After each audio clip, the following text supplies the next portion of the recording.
Hello, and welcome once again to What's On at FinTECHTalents this week. I'm Liz Lumley.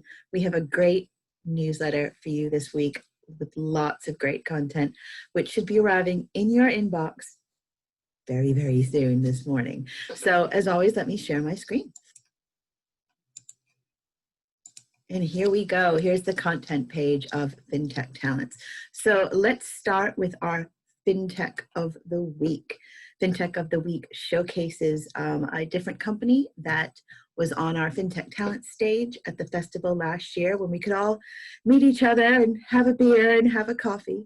So CBI is works in the Italian financial industry in the transactional services market.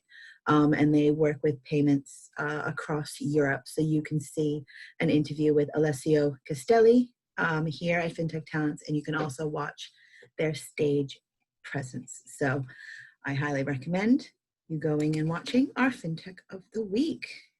Only a few more left. Coming next, this is very much anticipated.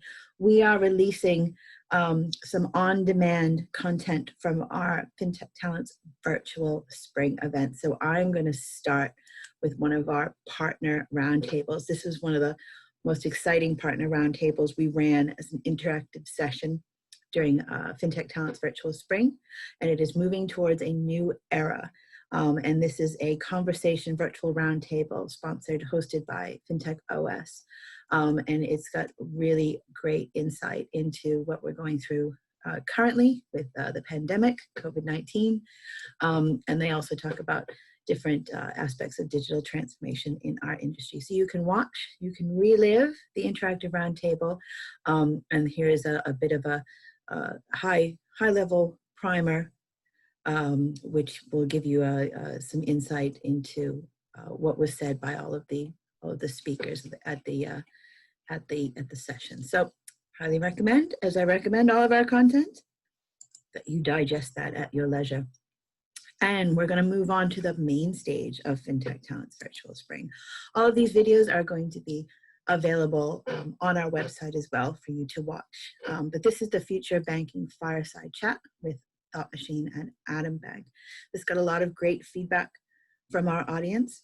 Two CEOs, Paul Taylor and Mark Mullen, and they talk about their love of technology, core banking, of course, cloud technology, and how Adam Begg and Thought Machine are working together. So you can watch that fireside chat, relive virtual spring right now.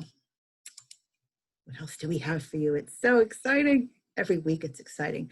So we have two blogs here. So I wrote a blog, and everyone knows this is kind of my bugbear. ESG, investing sustainable finance, has been kind of an issue for quite some time, but I kind of wanted to look at it from a different angle of how we evaluate the value of companies. And I know that there's been a lot of discussion around the difference between growth and profitability, but I don't want the industry to overlook the impact that some companies may have on society, or look at leadership issues or governance issues of how a company operates. I think those things are very important. Just because a company has extremely fast, high growth, or even great profitability, but they have a abusive employee environment, or they've not been very diligent with their compliance and regulations, or, in the case of Wirecard that the industry is dealing with right now, outright fraud. I don't think that the end justifies the means. So I had a little bit of a rant. Miss Lumley loves her opinions. So I'll be pushing that out today. And last but definitely not least, we have a blog from my colleague Lisa Moyle looking at innovation in your backyard. So she is looking at community banks and credit unions in what region? North America. So this is the first of many content pieces that are going to be promoting our virtual North America event on September 9th. You can register your interest now and learn about the industry, read this blog post, and learn about the network of credit unions and community banks in the North American market. Highly recommend you read this piece. Wonderful. So there it is, everybody. That's what's on at FinTech Talents this week. And as always, stay safe, everyone.